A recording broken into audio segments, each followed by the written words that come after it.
네, 정부의 새로운 부동산 안정화 대책이 나온 지 일주일, 강남의 부동산 시장은 거래 자체가 끊겼습니다. 대출 규제에서 자유로운 9억 원 이하 아파트에 관심이 커지고 있지만 역시 거래로 이어지지는 않고 있습니다.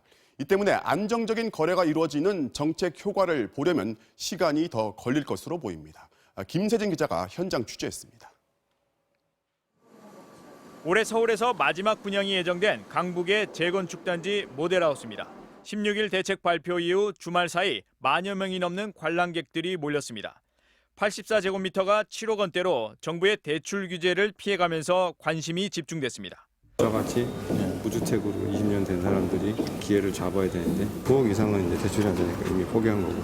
지금 넣어야 될 것 같은 분위기가 막 조장이 돼 있어서 주변에는 청약 로또라는 얘기를 나오니까. 수원과 안양 등 신규 분양 아파트에도 역대 최고 청약자가 몰리는 등 9억 원 이하 아파트로 수요가 쏠리는 경향은 있습니다. 하지만 대출 규제를 피해 투기 수요가 몰릴 수 있다던 서울의 강북 지역 아파트들은 아직 움직임이 크지 않습니다.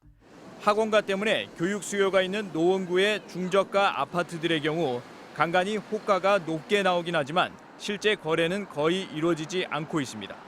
양쪽 다 매수가 이제 문의만 하고 있죠. 부합 상태로 서로 눈치를 보고 있는 상황이라. 고가 아파트가 많은 지역도 마찬가지입니다. 15억 원 초과 주택의 80%가 몰려있는 강남은 내년 초까지는 거의 거래 절벽 상태로 시장이 얼어붙은 상태가 이어질 것이라는 시각이 많습니다. 보유세 때문에 내년까지 이제 그 유예기간 준 것만큼 팔아야 되니까 금액을 약간 조정해서 나오기는 하는데 문제는 이제 사실 분들, 매수하실 분들이 대출이 하나도 안 되다 보니까. 하지만 천조에 가까운 부동산 유동자금이 갈 곳을 찾지 못하고 있는 상황은 풀리지 않아 9억 원 미만 아파트들에 대한 수요가 집중되는 풍선 효과가 나타날 가능성은 여전합니다. 풍부한 유동성들은 어딘가는 찾아갑니다. 그 찾아가는 곳이 이제 그 규제를 피한 지역. 그래서 지역적으로 보면 강남에 인접해 있으면서 그 주변에 있는 지역들로 갈 것이고.